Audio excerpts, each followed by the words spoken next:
Zombie apocalypse.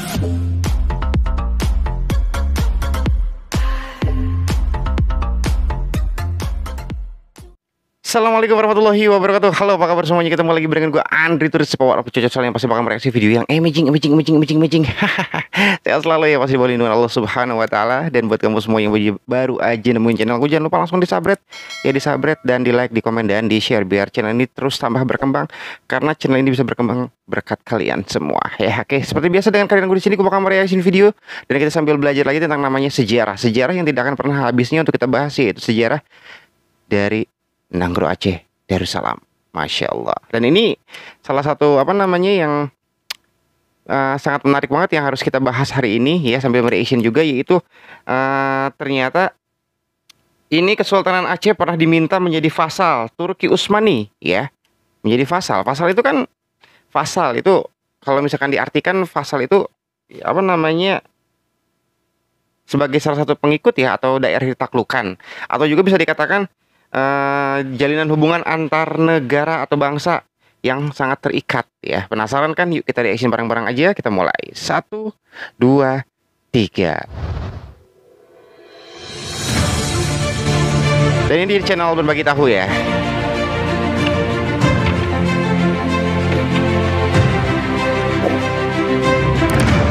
Masya Allah. Kesultanan Aceh memiliki hubungan diplomatik dengan Turki Utsmani, terutama sejak abad ke-16. Aceh beberapa kali mengirim utusan ke Istanbul untuk meminta bantuan militer. Mereka mengangkut komoditas dagang terutama lada untuk dipersembahkan kepada Sultan Turki. Masya Allah. Bahkan ada bukti kalau Aceh memang sih dari zaman dahulu kita itu terkenal banget dengan yang namanya rempah-rempah ya, terkenal banget ya. Di Nusantara ini terkenal banget pokoknya istilah kayak akan rempah-rempah gitu. Makanya tadi tidak aneh kalau misalkan dari Aceh itu selalu mengirimkan yang namanya lada gitu, karena terkenal banget gitu. Terkenal banget ya, di Aceh itu memang terkenal banget zaman dahulu pertanian lada itu wow. Masya Allah banget ya, sangat luar biasa. pernah mengajukan diri menjadi vasal atau negeri di bawah perlindungan Turki. Wow. Yang ketika itu merupakan imperium terkuat di dunia. Masya Allah. Bahwa ada kontak diplomatik dengan Turki Utsmani termasuk Jawa, mungkin saja. Kalau Melayu ada buktinya banyak, saya punya khususnya Aceh. Kata Oman Faturrahman, guru besar filologi Universitas Islam Negeri Syarif Hidayatullah, dalam dialog sejarah khilafah di Nusantara, benarkah ada jejaknya? Yang dilansir dari YouTube history.id. Sultan Selim II merespon permintaan bantuan dari Aceh. Turki mengirimkan instruktur, prajurit dan senjata ke Aceh untuk Nah, ini. Sultan Selim II merespon permintaan bantuan dari Aceh. Turki mengirimkan instruktur, prajurit dan senjata ke Aceh untuk melawan Portugis. Ya. Dan ini pernah gue bahas juga. Aceh ini ibaratkan sebagai kakaknya dari Turki Utsmani. Karena kenapa gitu kan? Aceh ini lebih tua ketimbang Turki Utsmani. Dan itu nggak tanggung-tanggung, bedanya itu 88 tahun. Ya. Ini lebih tua. Jadinya ketika Aceh meminta bantuan ke Turki, ya Masya Allah banget, itu Turki itu langsung merespon dengan sangat luar biasa banget gitu. Dan sampai sekarang pun gitu kan, antara Aceh dan Turki itu memang memiliki ikatan yang sangat luar biasa. Makanya tak heran ketika banyak orang yang mengatakan Aceh kok benderanya kok sama bendera Turki kok dipakai gitu kan. Jangan berbicara seperti itu dulu kalau kalian belum tahu sejarahnya seperti apa. Ya, kalau gue sejarahnya sedikit, bukan sok tahu atau kayak gimana, gue sedikit mengetahui. Oh, kenapa sih? Gue juga awalnya penasaran kenapa yang namanya Aceh itu menggunakan benderanya kok mirip Turki gitu kan. Dan ternyata gue gali sejarahnya itu, cari tahu, oh ternyata seperti ini. Memang mereka tuh memiliki hubungan diplomatis yang sangat luar biasa banget dari zaman perang dulu gitu kan. Dan orang yang banyak mengatakan bendera Turki dipakai oleh Aceh, ya sekali lagi mereka tuh tidak tahu sejarah gitu kan. Logikanya kalau misalkan memang bendera Aceh itu menggunakan bendera Turki sampai sekarang gitu kan ya, logikanya Turki fine-fine aja gitu. Makanya kita harus mempelajari sejarah dulu. Oke. lawan Portugis. Pasukan Turki pertama yang tercatat diupayakan pada tahun 1537 dan 1538. Namun mereka kemungkinan tentara bayaran karena menerima imbalan sebanyak 4 kapal lada. Masya Allah. Pasukan Turki juga terlihat dalam serangan Aceh ke Malaka pada tahun 1547. Masya Allah. Bantuan resmi pertama dari Turki yang diusahakan oleh utusan Aceh datang pada 1564.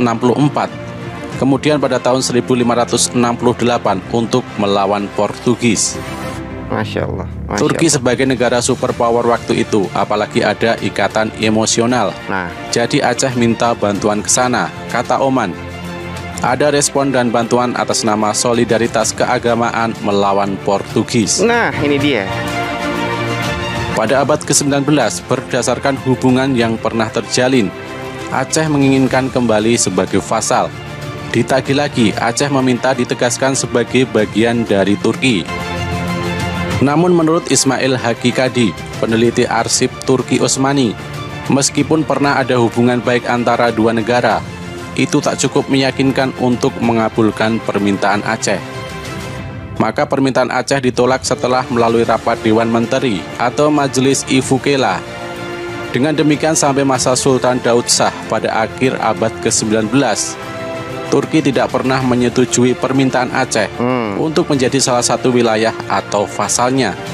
Oke, ya. Jadi jadi Aceh ini pernah meminta ke Turki untuk menjadi negara bagian vasal ya. Dan oleh Turki itu ditolak. Ditolak dalam arti memiliki alasan, mungkin alasan itu alasan yang terbaik gitu kan. Kalau menurutku secara pribadi, bukan ditolak secara mentah-mentah nggak mau gitu kan, tetapi memiliki alasan yang sangat masuk akal, ibaratnya seperti itu. Ya, seperti apa kita lihat dulu, kita simak ya.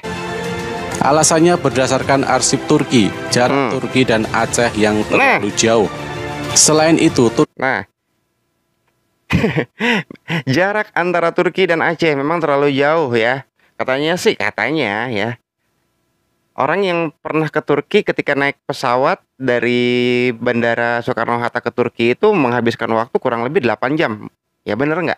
Ya soalnya gue belum pernah ke Turki gitu kan. Gue orang Turki, emang turunan kidul. Ya katanya gitu. Dan itu sangat masuk akal banget, karena memang jauh banget jaraknya.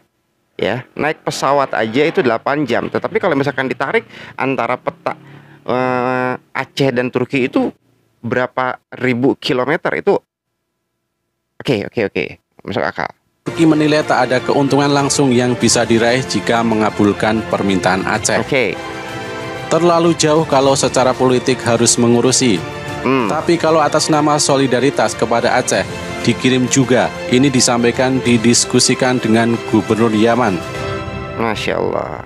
Seandainya pun Turki mengabulkan permintaan Aceh menjadi vasal, dikhawatirkan banyak kerajaan lain yang menginginkan hal serupa.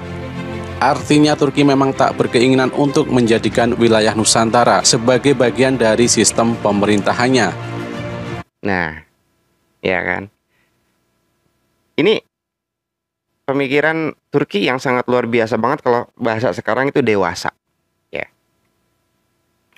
Jadi bukan semata-mata sekali lagi menolak mentah-mentah gitu kan, karena banyak pertimbangan dari Turki ya.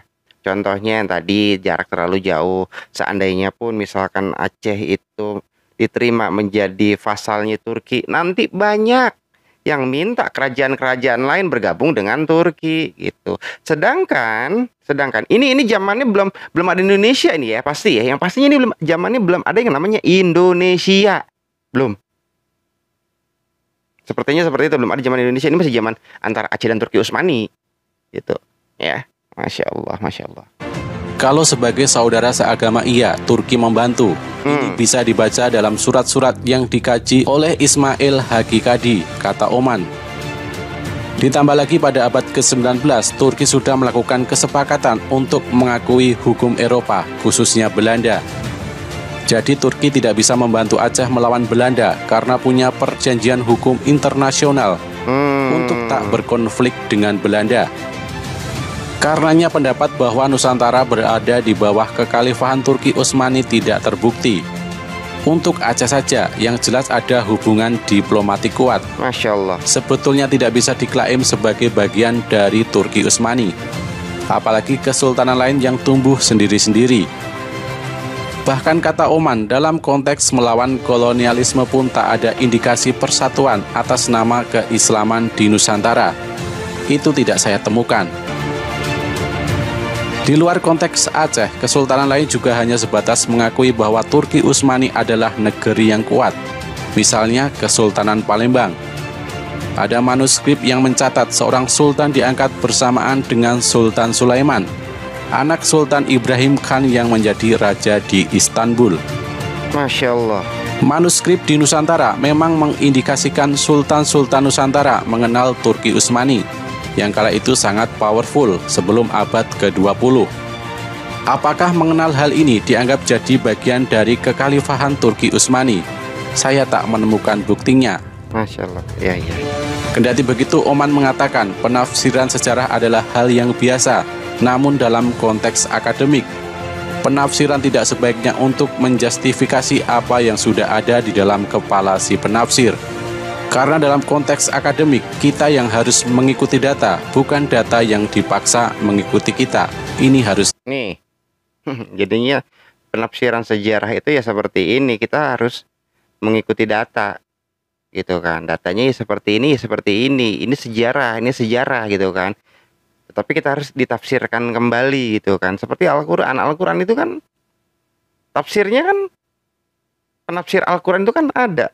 Ya kan, salah satunya penafsir sejarahnya itu pun ada gitu kan, mendapatkan cerita sejarahnya dulu seperti ini, dan itu ada orang di bidangnya untuk penafsiran sejarah gitu kan. Jadi kita harus benar-benar mengikuti data, bukannya memutarbalikan sejarah gitu kan. Apalagi nih namanya sejarah itu sampai disembunyikan, ditutupi, bakal dihilangkan gitu. Wow, itu sangat pokoknya begitu deh. Masya Allah. Hati-hati, kata Oman. Apalagi kalau mengklaim bahwa Nusantara adalah bagian dari khilafah Turki Utsmani dan persatuan Islam sedunia yang sudah dimusnahkan pada tahun 1924. Kita harus kembali ke zaman itu untuk keagungan Islam. Saya kira terlalu mengglorifikasi. Masya Allah.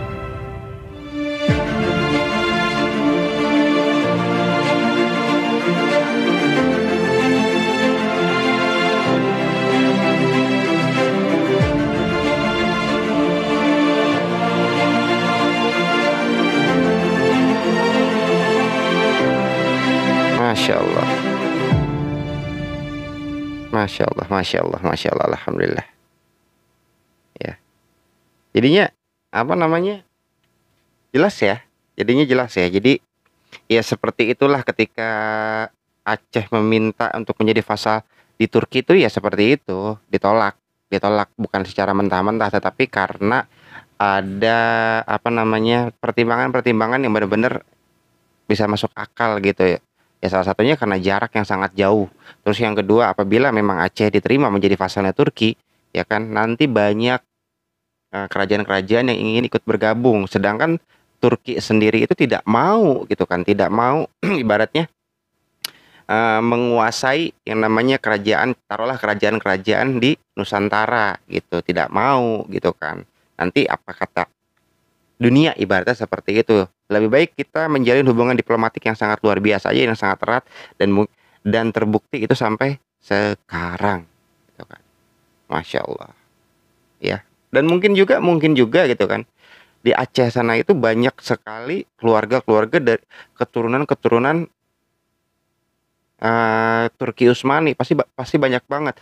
Dan gue juga pernah membaca artikel sedikit banget waktu itu ya. Di sana juga ada yang namanya Kampung Turki di Aceh itu, terus juga ada banyak makam-makam orang-orang Turki gitu kan. Terus juga banyak orang-orang Turki juga di sana, dan Masya Allah. Itulah yang namanya Aceh, tidak akan pernah habis untuk kita bahas ya.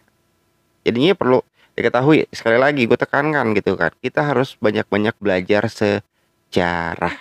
Banyak belajar sejarah. Seperti apa yang namanya sejarah. Kita harus mengikuti data sejarah. Apabila ada sejarah yang versinya ada beberapa versi, itu jangan langsung kita telan mentah-mentah dulu. Dan seperti ini juga, gue tidak akan pernah menelan mentah-mentah video-video yang pernah gue reaction, tetapi gue bakal catat dan gue bakal cerna dulu gitu kan, dan gue cari referensi-referensi yang benar-benar bisa masuk akal menurut gue gitu kan. Ya mungkin ya orang-orang di luar Aceh gitu kan menerima dengan sejarah-sejarah seperti ini, tetapi ya orang-orang di luar Aceh belum tentu menerima gitu kan. Alangkah baiknya yang belum menerima ya kalian cari sendiri gitu kan ya, referensi sejarah tentang yang namanya Aceh yang menurut kalian bisa masuk akal dan luar biasa seperti itu. Jangan pernah menjudge dulu suatu daerah, suatu tempat seperti ini gitu. Jangan gitu kan. Jangan pernah gitu kan. Intinya adalah, kuncinya adalah sejarah. Paham ya? Jadi di sini gue cuman berusaha membantu teman-teman semua itu agar sejarah Aceh ini lebih dikenal di mata Nusantara. Oke, terima kasih buat semuanya. Dan gue harus pamit dengan pandangan kalian semua. Assalamualaikum warahmatullahi wabarakatuh. See you next time, man. Bye-bye. I love you. Dadah.